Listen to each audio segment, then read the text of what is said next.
अगर मुझे कर्तव्य अपने निर्वाण है तो मैं अपने स्वयं कर लूंगा, तो फिर पूजा पाठ से क्या महत्व शरीर का सही देने का है, ही। सही है। बहुत अच्छा सवाल है आपका, साइंटिफिक सवाल है। बात ऐसी है कि धर्म का ज्ञान होना चाहिए। जी गीता में लिखा है कर्मण्येवाधिकारस्ते माँ फलेषु बिल्कुल बिल्कुल कदाचन, बिल्कुल तू जी सर। कर्म कर, फल की इच्छा मत कर। गीता में ये लिखा, जी जी जी। कर्म कर फल की इच्छा मत कर। क्यों? क्योंकि फल आपके हाथ में नहीं है। जी सर। जैसे किसान खेत में बीज बो सकता है, बिल्कुल। पानी और खाद डाल सकता है, जी जी।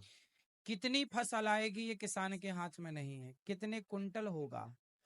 हरे कृष्णा। मैं हूं आपके साथ रंजन कुमार। और जैसे कि आप देखें इस वीडियो में, ये जो प्रभु जी हैं, ये बहुत तरह तरह के प्रश्न करते हैं और ये बोलते हैं, इनका क्लेम है कि यदि हम जब कर्म करेंगे तो उसका फल की चिंता हमें नहीं करना है, तो फिर हम पूजा पाठ क्यों करें और इसको करने से क्या लाभ हमें है। हाँ, तो देखिए अनिरुद्धाचार्य महाराज जी कितने अच्छे तरीके से इसको उत्तर देते हैं। तो हम वीडियो का स्टार्ट करते हैं। नमस्कार सर, राधे राधे। जी। मैं फरुखाबाद से आया हूँ। मैं जगमोहन गौतम मेरा नाम है। मैं कुछ प्रश्न लेकर के आया हूँ आपके पास। मैंने कई बार टीवी भी देखा, आज आपसे फेस टू फेस बात करने के बहुत सौभाग्य मिल रहा है। जैसे कि मैंने जैसे एक अभी दीदी ने बोला था कि मैं मतलब शंकर जी प्रकट हुए मेरे सपनों में, और क्या करूँ उसके जॉब करने के लिए। मेरा मकसद है कि मैं ये जानना चाहता हूँ कि जैसे एक गीता में भजन दिया है कि कर्म करेजा फल की इच्छा मत करे इंसान, और जैसे कर्म करेगा वैसे फल देगा भगवान, ये है गीता का ज्ञान। तो मैं ये जानना चाहता हूँ, जैसे कि मैं पढ़ाई कर रहा हूँ, अगर मुझे पढ़ाई का महत्व मालूम है कि मैं पढ़ाई करके बीएड करूंगा तो मैं टीचर बनूंगा, ठीक है। और अगर मुझे यही नहीं मालूम है बीएड करके मैं क्या बनूंगा, मैं पढ़ाई करता चलाऊं करता जाऊं, उससे कुछ फायदा है ना? कुछ नहीं है ना। तो मेरा जानने मतलब ये है कि अगर किसी चीज के नॉलेज है तो उस पर आगे किया जाए, अंतर ना किया जाए। जैसा कि मैं एक एग्जाम्पल देना चाहता हूँ कि जैसे एक तालाब है सर, थोड़ा गुरुजी, जैसे एक तालाब है और तालाब के उस पार कोई महात्मा जैसे आप बैठे हैं। थोड़ा माइक दूर कर लीजिए आप। हाँ। जैसे एक तालाब है, तो तालाब के उस पार जैसे आप बैठे हैं और इस पार मैं बैठा हूँ, तो मैं ये सोचूं कि मैं जितना पूजा पाठ करने पर मैं कहूँ कि वो तालाब का छोर इधर उधर आ जाए, तो क्या मैं कर्म कांड करने के बाद वो छोर इधर आ जाएगा? नहीं, कभी। नहीं आएगा। तो मैं मेरा मकसद है कि वो कैसे क्या होगा, हम पूजा पाठ करते हैं सब कुछ करते हैं, तो फिर महत्व क्यों नहीं मिलता उस चीज का मुझे? हम्म। ये चीज का मुझे निवारण चाहिए सर आपसे। मैं फरुखाबाद से चल के आया हूँ, मैं एक साहित्यकार हूँ, मैं कवि हूँ, तो इसलिए मैं सोचा हूँ अगर आपकी आज्ञा हो तो 4 लाइनें सबके लिए बोल दूं सही कहा आपने। कि जमीन पर पैर रखा है रास्ता चाहिए हमको, जमीन पर पैर रखा है रास्ता चाहिए हमको, मैं तिनका हूँ नदी का किनारा चाहिए हमको, मेरे पैरों में जख्म देकर वो मुझे नाजुक समझते हैं, अगर हम ठान लें दिल में वो वंजित चाहिए हमको, अगर मुझे कर्तव्य अपने निर्वाण है तो मैं अपने स्वयं कर लूंगा, तो फिर पूजा पाठ से क्या महत्व शरीर का सही देने का है, ही। सही है। बहुत अच्छा सवाल है आपका, साइंटिफिक सवाल है। माइक दिए रहो बेटा इनको, अभी अभी प्रश्न हो जाता है तो उत्तर भी होने दो। ठीक है, आपका सवाल बहुत अच्छा। जी जी बताइए सर। इसके लिए मैं आपको धन्यवाद देता हूं कि जी आपने सर सवाल बहुत अच्छा पूछा है। देखो। रिकॉर्डिंग। हाँ, यहाँ देखो, यहाँ जी रिकॉर्डिंग जी चल रही है, जी आप जी चिंता ना करो। जी सुनो। जी बताइए सर। बिल्कुल। बात ऐसी है कि धर्म का ज्ञान होना चाहिए। जी गीता में लिखा है कर्मण्येवाधिकारस्ते माँ फलेषु बिल्कुल बिल्कुल कदाचन, बिल्कुल तू जी सर। कर्म कर, फल की इच्छा मत कर। गीता में ये लिखा, जी जी जी। कर्म कर फल की इच्छा मत कर। क्यों? क्योंकि फल आपके हाथ में नहीं है। जी सर। जैसे किसान खेत में बीज बो सकता है, बिल्कुल। पानी और खाद डाल सकता है, जी जी। कितनी फसल आएगी ये किसान के हाथ में नहीं है, कितने कुंटल होगा। वो अच्छा कर्म करे, पर फसल कितनी आएगी ये तो ईश्वर जानते हैं ना। हम अच्छे कर्म करें, आप एग्जाम देने जाते हैं, बिल्कुल सही जाते हैं। मन लगा के आप करें अपना काम, कर्म करें अच्छे, हर प्रश्न का उत्तर लिखें। अब हर प्रश्न का उत्तर करेंगे, अच्छा करेंगे, तो स्वाभाविक है कर्म अच्छा होगा, तो नंबर भी अच्छे होंगे, फल भी अच्छा होगा। आपने कहा कि हम यहाँ बैठ के पूजा करें तो नदी का वो किनारा इधर इसके ये आज। तो नहीं आ जाएगा, यहाँ तो नहीं आ जाएगा। जी पूजा कभी इसलिए की ही नहीं जाती कि किनारा इस तरफ आ जाए। पूजा ईश्वर का चिंतन इसलिए किया जाता है कि मेरा मन भगवान में लगेगा, संसार से मन हटेगा, तो अपने आप मेरे मन को शांति होगी, और मैं जब शांत हो जाऊंगा तो भगवान की कृपा का पात्र बन जाऊंगा, भगवत प्राप्ति हो जाएगी। ठीक है। सर प्रश्न मेरा ये था, मैं हाँ। पुनः रिपीट करता हूँ। मेरा हाँ। मकसद जो आप कह रहे हैं कि फल की इच्छा ना करो, ठीक है। जैसे मैं मजदूर हूँ, आपके यहाँ मजदूरी करने आऊंगा, मैं मजदूरी करूँ, अगर वो पैसे ना मिले तो मुझे मजदूरी करने से क्या फायदा? मजदूरी तो मिलेगी ना बेटा। तो वही आप, तो बात है ना, तो हाँ वही तो मैं देखो, जानना चाह रहा हूँ कि आप कह रहे हैं कि कर्म मजदूरी करेगा फल की मिलेगी। इच्छा मत करो, तो हाँ। क्यों ना करूँ सर? मैं जब उस चीज को कर रहे थे, मैंने अभी तक कहीं भी गया नहीं, सीधे आपके शरण में आया हूँ। हाँ। हाँ मैंने ठीक। टेट यूपी टेट दोनों क्लियर कर लिए हैं, चलिए, गेट भी कर आप लिए कह हैं। रहे हैं कि मैं फल की इच्छा करूं या जी करना चाहिए। हाँ ठीक है। कुछ एग्जाम्पल ऐसे हैं जहां आप तय कर लेते हैं, जैसे आप मजदूरी का उदाहरण दिए, अच्छा जी दिए जी कि भाई मैं पहले फिक्स कर लेता हूं कि मुझे 500 आप दोगे तो काम करूंगा या 1000 दोगे तो काम हाँ जी करूंगा। जी परंतु मैंने जो उदाहरण दिया किसान का, आपने अपना कर्म तो किया, जी ठीक है, आपने अपना हर कर्म किया, आपने अपनी फैक्ट्री डाली, आपने अपना बिजनेस किया, तो आप कर्म ही तो कर सकते हैं ना। उस का रिस्पॉन्स कितना आएगा, प्रॉफिट कितना होगा, क्या वो आपके हाथ में है? वो लागत के ऊपर निर्भर करेगा ना, जितना मैं लागत लगाऊंगा उसमें होगा उसमें सर। ना ना, जी लागत सर, लगाने पर भी डूब जाती है, कई बार लागत भी डूब जाती है। पर वो सर प्रकृति का नियम हो जाता है, प्रकृति जो चाहेगी वो होगा फिर। नहीं, वही तो प्रकृति मीन्स ईश्वर, प्रकृति मीन्स परमात्मा। हम हिंदू लोग किसकी पूजा करते हैं? प्रकृति की तो करते हैं। जी नदियों की, पहाड़ों की, समुद्र की, वृक्षों की, गाय की, ये क्या है? प्रकृति ही तो है। हम प्रकृति के पुजारी हैं। आप इस चीज को गहराई से कभी विचार करो कि हम कर्म कर सकते हैं, हम अच्छी दुल्हन ला सकते हैं, अच्छी हो, बहुत अच्छी हो, संस्कारी हो, पर हम दुल्हन तो अच्छी ला सकते हैं, पत्नी तो अच्छी ला सकते हैं लड़की देखकर, लेकिन उसका परिणाम क्या होगा, बाद में वो क्या रिस्पॉन्स देती है, लाठी मारती है कि आरती उतारती है? कर्म आप करो, शादी आप कर लो, फल क्या मिलना है वो ईश्वर के हाथ में है। आप अपनी, आपकी पत्नी गर्भवती हो जाएगी, जी तो आप माता पिता का कर्म है कि आप दोनों ने मिलकर एक सुंदर से बीज को बो दिया है जो एक स्त्री के गर्भ में पल रहा है। जी अब बच्चा क्या होगा, बेटा होगा कि बेटी होगी, अंधा होगा कि लंगड़ा होगा, वो आपके हाथ में नहीं है। कर्म आप कर सकते हैं, फल ईश्वर ही देगा ना, कि वो कैसे आएगा। पर सर आप लड़की का बच्चे का उदाहरण दिया, जैसे कि हमने भी साइंस पे पढ़ा है कि लेडीज के एक्स एक्स गुणसूत्र होते हैं, लड़के के बाई एक्स बाई होते हैं। जब दोनों में संबंध बनेगा, एक्स बाई होंगे, तभी तो लड़का होगा, वो तो क्लियर है। तो फिर ठीक हम है। लोग अल्ट्रासाउंड कराने क्यों जाते हैं? लड़का है लड़की है, फिर उसमें क्या रीजन सर आ जाता है? हाँ हाँ, लड़का लड़की लोग इसलिए चेक कराते हैं, उनको तसल्ली हो जाए कि भाई बहू, सब सास लोग कहती है ना बेटा ही होना चाहिए, इसलिए वो थोड़ा बेटा के चक्कर में रहती हैं कि बेटा ही हो, इसलिए वो अल्ट्रासाउंड करा लेती हैं। जी परंतु ये है ना कि भाई आप माता पिता ने बच्चे को गर्भ में रख तो दिया, जी जी पर उस बच्चे का लालन पालन 9 महीने तक आप लोग थोड़ी करते हैं। वो तो कहाँ आंख लगनी है, कहाँ हाथ लगने हैं, वो तो एक ईश्वर अंदर, जो सबके अंदर बैठे हैं, परमात्मा, जिसे साइंस की भाषा में कहा जाए तो एनर्जी जी एनर्जी है माने ना, ऊर्जा ऊर्जा। एनर्जी है। जी जी तो आप एनर्जी कहेंगे, हम उसे ईश्वर कहेंगे, परमात्मा कहेंगे। तत्व एक है, कहने के अर्थ दो हैं। आप इंग्लिश में बनाना कहेंगे, हम हिंदी में केला कहेंगे, बात एक ही है ना। वो लैंग्वेज का फर्क हो गया, हाँ, उसी लैंग्वेज का। प्रकार साइंस की लैंग्वेज अलग है, आध्यात्म की लैंग्वेज अलग है, पर दोनों का अर्थ एक है। ठीक है। ईश्वर ही बच्चे को डिजाइन करता है। जी आपकी आंखें किसने लगाई?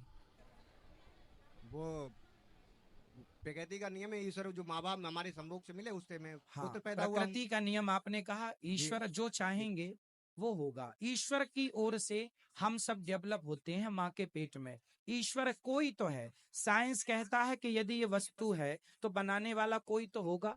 साइंस कहता है ये, यदि ये वस्तु है तो बनाने वाला कोई तो होगा। उसी प्रकार आप हैं तो बनाने वाला कोई होगा। इसलिए ईश्वर की सत्ता को, आपसे मेरा सवाल है, आप जी ईश्वर की सत्ता को मानते हैं या नकारते हैं? सर मैं इन चीज पे मतलब मानते हैं या नहीं मानते? नो, नहीं मानते। मैं प्रकृति को मानता हूँ, क्योंकि अगर मेरे ठीक। सामने अगर ईश्वर है तो हाँ। मुझे, मैं इतनी तपस्या करता हूँ, सब कुछ करता हूँ, फिर दिखाई क्यों? क्योंकि एक महापुरुष ने कहा है कि पहले जानो फिर हाँ मानो। ठीक है। जब तक जानो नहीं तो मानोगे कैसे? कहते हैं सही है। पानी छान के पियो, तभी तो पता चलेगा गुरु कौन अच्छा है कौन तो खराब है। सुनो, जानने के लिए भी तो सत्संग करना पड़ेगा। चलो आप नहीं मानते, अच्छा है, जी ईश्वर को आप नहीं मानते, मैं फोर्स नहीं करता, ठीक। पर ईश्वर को आपने कहा कि पहले जानो फिर मानो, हाँ तो जानने के लिए भी तो आपको सही रास्ता चुनना पड़ेगा। जानने के लिए सर मैं वही तो कह रहा हूँ कि किससे जानेंगे? मैं अपने कर्म कर रहा हूँ, ठीक है। हाँ कर्म के मैं सच मतलब भक्ति से बिल्कुल कर रहा हूँ। जो मैं पढ़ाई करता हूँ, कुछ भी करता हूँ, अपने नियम से करता हूँ, ठीक है। ठीक है। तो फिर उसका मुझे फल तो दिखाई दे कि हाँ ये ईश्वर क्या है क्या नहीं। कि जैसे कि कहीं पे माना कि हर गाड़ी में भगवान की मूर्ति होती है। ठीक है मैं जिसकी उपासना कर रहा हूँ तो फिर उसका एक्सीडेंट क्यों हो जाता है? What is reason? बेटा, आप सही कह रहे हैं, आपकी जगह आप सही, आपका तर्क उचित है, पर होनी है ना। आपने ईश्वर को गाड़ी पे बिठाया है, जी तो बिठाने से क्या ये सिद्ध होता है कि एक्सीडेंट नहीं होगा? अरे भाई, जो होना है वो तय है, जो होना है वो तय है, वो होके रहेगा। राम को वनवास जाना था, वो भी तय था, होके रहा। वनवास तो राम को भी जाना पड़ा, उनकी जिंदगी में भी उथल पुथल हुई। तो हम मरेंगे, हम भक्त हैं, तो क्या इसका अर्थ ये है कि मैं कभी मरूंगा नहीं? नहीं, ये सत्य है कि मैं मरूंगा, ये हाँ सत्य है। हाँ। वो तो जो फिर सत्य जान एक्सीडेंट के लोग सत्य नहीं मानते इन चीज को कि मैं कौन? मतलब जैसे मैं कहूँ मृत्यु मेरी होनी है। पर हाँ कुछ लोग सत्य को असत्य बता देते हैं ठीक कि है। पता नहीं होगी नहीं होगी। पर ये सत्य है कि मौत होगी। हाँ, अगर दुनिया में देखा तो यही सत्य मुझे लगा कि मौत है। मौत है। तो बस फिर आप भगवान की पूजा कर रहे हैं बेटा, तो आप अमर होने के लिए नहीं कर रहे हैं। मैं कर रहा हूं तो मैं अमर नहीं होऊंगा। हाँ, ईश्वर का ध्यान करने से मन को शांति मिलती है ना, अच्छा लगता है। ईश्वर क्यों जरूरी है? चलो मैं आपको उदाहरण देता हूँ। बिल्कुल सर। जैसे आप कर्म करते हैं, आप कर्म को मानते हैं, बिल्कुल पर कर्म के संग एक चीज और होती है, धर्म। यदि आप अकेला कर्म करेंगे और धर्म का ज्ञान आपको नहीं है, तो आप कर्म नहीं कर सकते। उदाहरण से समझो। बिल्कुल उदाहरण बताइए, दीजिए जी। शराबी शराब पी रहा है, बिल्कुल वो क्या कर रहा है? वो अपने इच्छाओं को पूरा कर उसका धर्म हो रहा है, फिर क्या? वो अपना कर्म कर कर्म रहा कर है। रहा है। तो शराब पीने वाला भी अपना कर्म कर रहा है, दूध पीने वाला भी अपना कर्म कर रहा है, माँ बाप की कोई आरती उतारे तो वो भी कर्म कर रहा है, और कोई माँ बाप को लाठी से मार रहा है तो वो भी कर्म ही हो रहा है। क्योंकि आंखों की पलक झपकना भी एक कर्म है, उंगलियों का चलना भी एक कर्म है, आप मेरे से बात कर रहे हैं ये भी एक कर्म है, मैं आपसे बात कर रहा हूँ, कर्म, हर चीज कर्म है। जो हो रहा है वो क्या है? कर्म है। जब कर्म आप करेंगे तो कर्म को आपको धर्म की तराजू में तौलना पड़ता है। क्या है, आप लोग, जब हम लोग रोटी बनाते हैं ना, तो चलनी से पहले आटे को चालते हैं, तो बिल्कुल अच्छा आटा अलग होता है, चोकर अलग हो हो जाता है। जाता है। उसी प्रकार कर्म दो प्रकार के होते हैं। एक कर्म होता है करने योग्य, एक कर्म होता है ना करने योग्य। जैसे हम दूध तो पिए पर शराब ना पिए, कुछ कर्म त्याज्य होते हैं। कुछ कर्म क्या होते हैं? त्यागने पड़ते हैं। त्याज्य होते हैं। तो कौन सा कर्म त्याज्य है और कौन सा कर्म त्याज्य नहीं है, ये कौन बताएगा? यही बताने के लिए धर्म है। धर्म बताएगा कि ये कर्म करो, दूध पियो, शराब ना पियो, माँ बाप की आरती उतारो, माँ बाप का अपमान ना करो। तो कौन सा कर्म करना? कर्म तो सब है। आप कहेंगे मैं कर्म को मानता हूं, तो भैया कर्म सब है, पर धर्म ही बताएगा ना कि कौन सा कर्म करने योग्य है, कौन सा नहीं। इसलिए धर्म का ज्ञान, हम ये नहीं कहते ईश्वर को मानो, पर धर्म को मानना चाहिए। आपको अपनी माँ की सेवा करना चाहिए या नहीं? बिल्कुल चाहिए माँ बाप हाँ, की।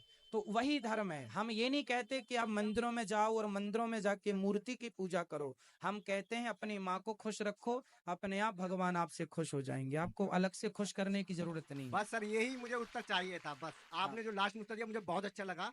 क्योंकि मंदिर मस्जिद में जाने से पहले अपने माँ बाप को पूछो। कि हाँ मैंने आज सर मुझे एक लोग मिले थे, हकीकत जब मैं सवाल पूछने आया। एक के दोनों लड़के हैं, दोनों लगे हुए हैं सरकारी जॉब में। उनके पिता हैं गॉड हैं, मतलब वो जो मालगाड़ी नहीं होती है उसके गार्ड हाँ। हैं। उनके बेटों ने दोनों को बाहर कर दिया, माँ बाप को बाहर कर दिया। अब वो वृंदावन घूमने आए हैं। अब बताइए वो कौन सा धर्म निभा रहे हैं? वो पाप करने आ रहे, पाप पाप है करने ये। आ रहे हैं ना। सीता तो अगर सीता। माँ बाप को अपने मानो तो माँ सबसे अच्छा, वही सबसे धर्म है। हाँ। अगर अच्छा, भटकने की जरूरत अब क्या मैं, है? अभी ये बात हमारी पूरी नहीं हुई, अब हम जी इसको पूरा जी करेंगे। बताइए सर। ठीक है बेटा, बात ऐसी है कि आप अपने माँ बाप की सेवा करते हो ना। बिल्कुल करते हैं। ठीक है। और माँ बाप की सेवा से बड़ा कोई पुण्य नहीं है, कोई पूजा नहीं है, ये याद है ना ये आपको? बिल्कुल सही अब याद है। इसके आगे चलते हैं। जी माता भगवान है, जी। पिता भी भगवान है, दोनों उसके द्वारा। गुरु कौन है? गुरु भी भगवान है। आपके बच्चे हैं, शादी होगी आपकी? नहीं, मैं तैयारी सुपर टेट कर रहा हूँ, टीचर की तैयारी कर रहा हूँ। चलिए, जब आपको कल के बच्चे होंगे कल, तो छोटे छोटे जो बच्चे होते हैं ना, वो बच्चे कौन हैं? वो भी भगवान है। जी ठीक है। आपके बगल में बूढ़ी मैया बैठी है, देखो वो कौन है? माता जी हैं, वो भी भगवान है, वो भी माँ क्योंकि माँ तो है ना, माँ है मेरी, कोई भी। आपकी नहीं तो किसी की तो है। नहीं, हम सबको माँ ही मानते हैं, हाँ, जहाँ तक जो तो भी फिर वो हैं। भगवान हुई, फिर वो भगवान हुई ना। इसी प्रकार बेटा ऐसा है कि पहले माँ में भगवान को देखो, पिता में भगवान को देखो, फिर धीरे धीरे सब में ही भगवान को देखो, फिर पत्थरों में भी भगवान को देखो। यदि जड़ चेतन वस्तु में आपने ईश्वर को देख लिया, जिसने अपनी माँ के अंदर भगवान को देख लिया, जो इंसानों में भगवान को देख सकता है, वही पत्थर में भी भगवान को देख सकता है। जो इंसानों में भगवान को नहीं देख सकता, वो पत्थर में भी भगवान को नहीं देख सकता। बोलो आप।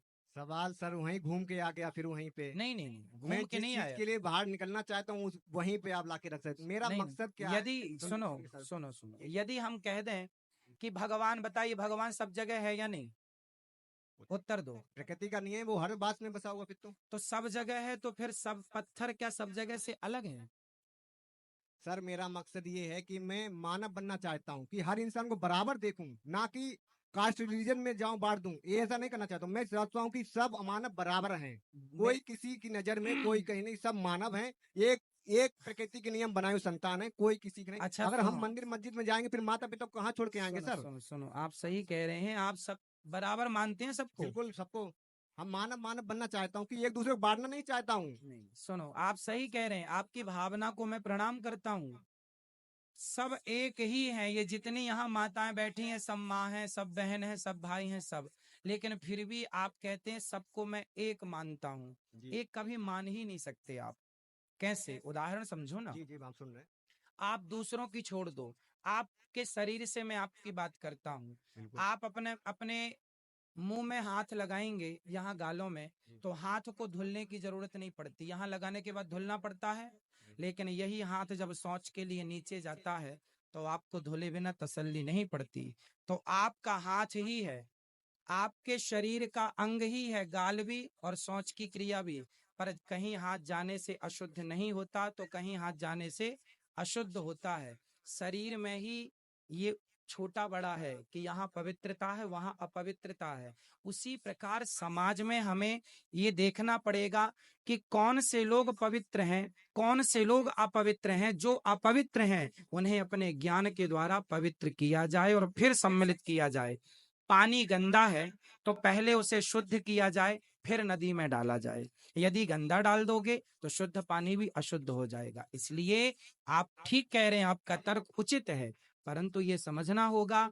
आपने कहा हम प्रकृति की पूजा करते हैं, ये भी अच्छा है, परंतु पत्थर प्रकृति से बाहर नहीं है। हमारे देवी देवता, ये श्रद्धा है। आपकी श्रद्धा प्रकृति पर है, तो इनकी श्रद्धा बिहारी जी पर है। आज इतने लोग बिहारी जी के चरणों का दर्शन करने आए हैं, ठीक है। तो ये जो प्रतिमाएं हैं, मूर्तियां हैं, ये सिर्फ पत्थर नहीं है, ये श्रद्धा है, ये एक आस्था है। हम माँ की भी सेवा करें और मंदिरों में भी प्रणाम करें, इसमें कोई बुराई नहीं।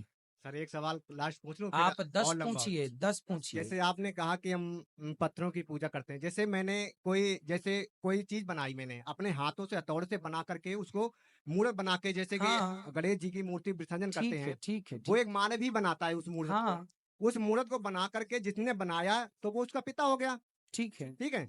और उसी के सामने जैसे मेरा बच्चा है, हमने उसको जन्म दिया, मेरे सामने होगा, अब वो बड़ा होकर हम उसके पैर छूंगे क्या? जिसको बनाया उसी के पैर, मैंने जिसको जन्म दिया ना उसी के ना, पैर छूना तो देखिए फिर तो आप, बेकार है ना। देखो तर्क जो है ना, तर्कों की भी एक मर्यादा होती है। जी, उसी मर्यादा में सर कि मैं बोल रहा हूँ। कि कौन सा तर्क करने योग्य है, कौन सा तर्क करने योग्य नहीं है। अब आपने कहा जो मूर्तिकार होता है ना बेटा, जी जी, वो सिर्फ मूर्ति बनाता है। उसने उसको मतलब रूप दिया, एक हाँ, रूप रूप दे करके दिया, दे दिया। रूप दिया। जी अच्छा ये बताओ जी कि मूर्तिकार ने जो रूप दिया, जी, वो रूप लाया कहाँ से? वो अपने मेहनत करके माइंड से उससे ना ऊपर बेटा, करके। आप ठीक कह रहे हैं। हर पत्थर में एक मूर्ति छिपी हुई है। मूर्तिकार ने पत्थर का केवल बाहरी आवरण हटाया, मूर्ति बाहर से लाके पत्थर में डाला नहीं। मूर्ति तो ऑलरेडी पत्थर में थी, बाहरी आवरण हटा दिया तो मूर्ति प्रकट हो गई। और पत्थर की मूर्ति मूर्तिकार तो बनाता है, पर तब तक वो भगवान नहीं होती। जब मूर्ति को ला करके वेद मंत्रों के द्वारा उसकी प्राण प्रतिष्ठा कराई जाती है, तब वो भगवान होते हैं ना बेटा। वो मूर्तिकार जो पत्थर छैनी हथौड़े से काटा है वो सिर्फ मूर्ति है, अभी वो भगवान नहीं है। अभी वहां पे कोई माथा नहीं झुकाएगा, अभी वहां पे कोई जल नहीं चढ़ाएगा जब तक उसकी प्राण प्रतिष्ठा, मतलब ये होता है प्राण डालना, ये मंत्रों के द्वारा। मरे हुए आदमी को आप कहते हैं ये मर गया। यदि कोई भगवान, यदि कोई व्यक्ति हो, जैसे आज की कथा में हमने सुनाया कि गुरु सांदीपनी का बेटा मर गया था पर भगवान ने जीवित कर दिया, तो ये nothing is impossible, everything is possible, कौन कर सकता है। इतने से मुंह में मिट्टी के बहाने मैया ने मुंह खोला, इतने से मुंह में पूरा ब्रह्मांड दिखाई पड़ा, तो ये भगवान तो कर सकते हैं ना। इसलिए भगवान एक रूप में अपने धाम में है और एक रूप में हमारे सामने जगन्नाथ जी के रूप में, बिहारी जी के रूप में, राधा रमण जी के रूप में है। एक रूप में आप भी भगवान हो, आपकी माँ भी भगवान है। इसलिए तुलसीदास जी ने कहा है सी राम मय सब जग जानी, सब भगवान है। भगवान के सिवा आज की कथा में हमने बताया, आप बताओ घड़ा सत्य है कि मिट्टी सत्य है? मिट्टी से घड़ा बना हुआ है। तो घड़ा सत्य है कि माटी? माटी ना तो घड़ा कहाँ से आता? माटी सत्य भी तो। हाँ, माटी सत्य है, घड़ा सत्य नहीं है। पर व्यवहार में यही बोला जाएगा, कुम्हार भैया जरा घड़ा दो, व्यवहार में तो यही बोला जाता, भैया घड़ा दो, मिट्टी दो, ऐसा नहीं बोला जाता है मिट्टी, पर बोला क्या जाएगा? घड़ा। उसी प्रकार कण कण में है तो श्री कृष्ण, पर बोला जाएगा कि ये संसार है। संसार कुछ नहीं है बेटा, ईश्वर ही संसार है। मिट्टी ही घड़ा है, सोना ही आभूषण है, आभूषण अलग से नहीं आए, गोल्ड ही है। उसी तरह तुम भी भगवान हो, ये भी भगवान है, तुम्हारे बच्चे भी भगवान है, तुम्हारे घर में जो पेड़ लगा है वो भी, तुम्हारी गौ माता, तुम्हारी बकरी, सब ईश्वर है। सी राममय सब जग जानी। अगर मैंने सबको अगर ईश्वर माना तो हमारा ये देश आज इतना पीछे क्यों है? भाई पीछे कहाँ है? किस सब्जेक्ट में आपको पीछे लगता है बताओ? शिक्षा के क्षेत्र में ले लो। अरे राम राम राम, सुनो सुनो। जी जी सर। शिक्षा के क्षेत्र में पीछे होता तो आर्यभट्ट दुनिया कुछ दशमलव और जीरो ना दिए होते। काहे बदनाम कर रहे हो भारत को? शिक्षा के क्षेत्र में वर्तमान की दुनिया, बात कर रहा हूं, अरे वर्तमान मेरे भाई, जी सर। आर्यभट्ट भारतीय हैं। दुनिया को पढ़ना किसने सिखाया? नालंदा विश्वविद्यालय में चाणक्य कितने बड़े प्रोफेसर थे उस समय के। तो जब दुनिया नंगी घूमती थी तब हमारे यहाँ गुरुकुल चलते थे, वो तो मुगलों ने आकर लूट लिया मेरे भाई। ये देश कभी अशिक्षित नहीं रहा है ना। ये थिंकिंग छोड़ दो कि हम अशिक्षित हैं, गरीब हैं। मेरा देश कभी गरीब नहीं था। गरीबी की सोच, मानसिकता घुस गई है लोगों के अंदर। हम गरीब नहीं हैं। आपको अमीरी क्या चाहिए? अमेरिका के लोग सारे कपड़े उतार के और समुद्र में नहाते हैं, क्या ये अमीरी आप भारत में देखना चाहते हैं? फिर क्या बड़ी बड़ी मल्टियों से कोई अमीर हो जाता है? अरे संस्कारों से अमीर होता है मेरे भाई। भारतीय संस्कारी हैं। हमारे भारत में विधवा नारियां होती हैं, पति मर जाए सारी जिंदगी उसकी विधवा रह के मर जाएगी, दूसरे पुरुष की तरफ देखेगी नहीं। दुनिया के किसी कोने में एक विधवा दिखा दो मेरे को, वहां तो पति मरा, महीने भर के अंदर दूसरा तैयार है। पर ये इन्हीं शास्त्रों में ये कहा जाता कि अगर पति मर जाए उसी पे सती प्रथा कर देते थे। फिर ये नियम कहाँ से आ गया था? कहाँ सती प्रथा होती है? सती प्रथा पहले होती थी ना। कहाँ होती है? दशरथ जी मर गए, क्या कौशल्या जी सती हुई थी? जवाब दो।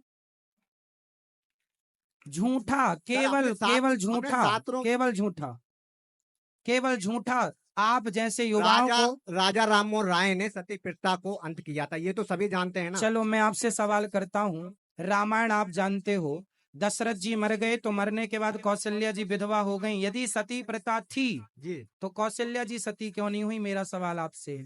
इसका मतलब है सती प्रथा थी नहीं, कुछ दुष्टों ने थोप दी और हमारे सनातन धर्म को बदनाम करने की साजिश रच दी, और उसका शिकार आप जैसे लोग हो चुके हैं।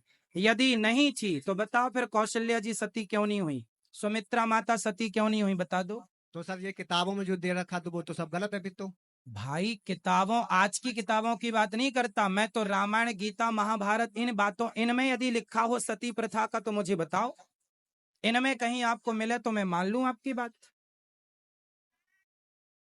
कैसे कहूँ मैं? आपकी अब आप ही कोई पुस्तक लिख दो अपने मन से और उसमें लिख दो कि रावण ने राम जी को मारा था, राम जी ने रावण को नहीं, रावण ने राम जी को मारा था, आपने लिख दिया। और आपके अनुयायी बताएं, अरे राम जी आप लोग उल्टा पढ़ रहे हैं, देखो इनने तो ये लिख दिया है। सर मैं तो क्या साहित्यकार हूँ। आपका लिखा सही हो सर जाएगा? सर प्लीज, मैं साहित्यकार हूँ पर मैं गजलकार हूँ। मैं मतलब ये नहीं लिखता, मैं गजलकार हूँ, गजल ही लिखता हूँ खाली। मैं आपके द्वारा एग्जाम्पल दे रहा हूँ जी मेरे जी। भाई कि कोई यदि आगे चल के ये लिख दे कि राम जी ने रावण को नहीं, रावण ने राम जी को मारा था, तो क्या उसका लिखा सत्य हो जाएगा केवल इस उद्देश्य से कि वो लिखा है? हर लिखी बात सत्य नहीं है मेरे भाई, हर चमकीली वस्तु सोना नहीं होती, केवल वेद पुराणों में जो लिखा है वही सत्य है। और वहां सती प्रथा का कोई वर्णन नहीं है। ठीक है, और कोई सवाल? अगर सर ये वेदों में सब कुछ था तो फिर वर्गों में क्यों बांट दिया? किसमें? वर्गों में, ब्राह्मण, वेश्य, शूद्र, इनमें फिर क्यों बांट दिया सुनो, सर? आए ब्राह्मण, पूछ तो सुनो, लीजिए। नहीं रुको, इनका प्रश्न होने दो। हम उतनी दूर से आए फरुखाबाद से, पूछ तो बैठो ले, बैठो, दर्शन करने आए मैया हैं, कोई बैठ गलत जाओ। होना कर रहा हूँ सुनो मैं? बेटा, यहाँ सुनो, जी सर। आप सही कह रहे हैं। सुनो मैया, मैं दे रहा हूँ, आप बैठ जाइए, अभी दे रहा हूँ, आप बैठ जाइए, मैं दे रहा हूँ। सुनो, आप फिर से पूछो क्या सवाल है। आप शास्त्रों में सब कुछ आप कह रहे हैं जो है, तो वेद वेद और पुराणों में शास्त्रों पर ये क्यों लिखा है कि अलग अलग वर्गों में बांटने के लिए क्या दिया कर? अच्छा ये बताओ जी। कि आप हॉस्पिटल कभी गए हैं? बिल्कुल गए हैं। हॉस्पिटल में डॉक्टर भी होता है, जी। सफाई कर्मचारी भी होते हैं। बिल्कुल होता है। यदि केवल डॉक्टर हो, सफाई कर्मचारी ना हो, तो हॉस्पिटल चलेगा? नहीं चलेगा। हम्म? नहीं और चलेगा। केवल सफाई कर्मचारी हो, डॉक्टर ना हो, तो चलेगा? नहीं चलेगा। मेरे भाई, हॉस्पिटल में सबकी जरूरत पड़ती है ना? जितना महत्व डॉक्टर रखता है ना, उतना ही महत्व वहां का एक सफाई कर्मचारी भी रखता है। उसी प्रकार ये ब्राह्मण, क्षत्रिय, वैश्य, शूद्र, ये कोई जात नहीं है, ये केवल व्यवस्था है। ब्राह्मणों की व्यवस्था है कि तुम वेद पढ़ोगे, वेद पढ़ाओगे। क्षत्रियों की व्यवस्था है, तलवार उठाओगे और देश की रक्षा करोगे। वैश्यों की व्यवस्था दी गई, तुम पैसा कमाओगे और अपने देश को आर्थिक रूप से मजबूत करोगे। और शूद्रों को व्यवस्था दी गई कि तुम तीनों का साथ दोगे, कंधे से कंधा मिला के चलोगे। ये व्यवस्था बनी थी, परंतु परंतु परंतु आगे लोगों ने, कुछ मूर्ख लोगों ने इस व्यवस्था को जातिवाद का नाम दे दिया और जातवाद में देश के 4 भाग कर दिए, ब्राह्मण, क्षत्रिय, वैश्य, शूद्र। हम कभी 4 नहीं थे, हम सदा सनातन धर्मी हैं, हम सब एक हैं, सत्य सनातन धर्म है हमारा हमारा ये 4 जात नहीं, 4 व्यवस्था है। इसको व्यवस्था के रूप में 4 भाग किए गए थे। आपके घर में शादी होती है तो आप व्यवस्था देते हैं ना भाई, पांडाल का काम तुम संभाल लेना, मेहमानों का तुम देख लेना, सब्जी भाजी का तुम देख लेना। सबको व्यवस्था देने से क्या होता है, काम बट जाता है, प्रॉपर होता है। तो हमारे ऋषि मुनियों ने, हमारे भगवान ने 4 भाग बनाए और 4 व्यवस्था के लिए बनाए। बाद में लोग जातिवाद पे मरने लगे तो उसमें भगवान की क्या गलती है? गाय दूध देने के लिए होती है, गाय माता होती है, पर लोग, समाज के लोग गाय को मार के खा जाएं, इसमें अब आपकी और हमारी क्या गलती है? वो तो गलत उनके बात अपने है। संस्कार हैं। तो हम बने हैं भाई भाई के लिए, पर आपस में लड़े तो उसमें भगवान का क्या कसूर है भैया? सर मेरा मकसद है कि सबसे पहले हम भारतीय होने चाहिए, धर्म को हटाकर पहले भारतीय हों, तब हम ठीक, देश की रक्षा करें, क्योंकि संविधान ने बराबर एक हक दिया कि बिल्कुल हम सब एक भारतीय हैं। सब एक भारतीयों के ही लिए है, एक ही हैं। केवल लोगों ने, अंग्रेजों ने क्या किया है, फूट डालो और शासन करो। ठीक है, ठीक है सर, चलिए, राज अच्छा लगा ठीक आपसे है। बात करके, खुश रहिए। तो गाइस देखें यहाँ पे कितने अच्छे तरीके से अनिरुद्धाचार्य महाराज जी ने इन सारे प्रश्नों को सही से उत्तर दिया और इनको सर्टिफाइड किया कि ऐसा नहीं है जैसे हमारे पुराणों में, शास्त्रों में दिया गया, भगवत गीता में, रामायण में, ये सभी पूर्ण है और इसके अंदर जो भी बातें बताई गई हैं वो सत्य है। लेकिन आज के जो कुछ लोग ऐसे हैं जो हमारे शास्त्रों के हेर फेर करके और समाज के अंदर गलत फहमी फैला दिया गया है, इसके शिकार आप सभी लोग हो रहे हैं और आप भी हुए हैं। लेकिन रियल जो ज्ञान है वो हमें अच्छे गुरु से लेनी चाहिए। जैसे हमें कोई भी भौतिक ज्ञान भी लेना होता है तो हम स्टार्टिंग से हम किसी गुरु के पास में जा कर के हम उसे सीखते हैं। इसीलिए हमें आध्यात्मिक ज्ञान भी हमें किसी गुरु के पास में जा कर के और हमें सीखनी चाहिए, तभी हम शास्त्रों को सही मायने और सही अर्थ समझ पाएंगे। लेकिन लोग क्या है, इधर उधर से लोग सुनते हैं, सीखते हैं तो उसको कुछ भी समझ में नहीं आता है। इसलिए भगवत गीता के अंदर भी भगवान कहते हैं कि तुम्हें तत्वदर्शी गुरु के पास में जाना चाहिए और उससे विनीत होकर के उनकी सेवा करना चाहिए और जब वो आपकी सेवा से प्रसन्न होंगे तो गुरु आपको ज्ञान देगा, तत्व के बारे में, भगवान के तत्व के बारे में ज्ञान देगा, तो तुम्हें समझ में आएगा। तो भगवान स्वयं ही कहे कि हमें किसी गुरु के पास में उनको जाके सेवा करनी चाहिए और विनीत भाषा में उनसे प्रश्न करना चाहिए, जिससे वो तत्व ज्ञान हमें प्रदान करेंगे। तो कैसा लगा आज के वीडियो? मिलते हैं नेक्स्ट वीडियो में, तब तक लिए हरे कृष्णा।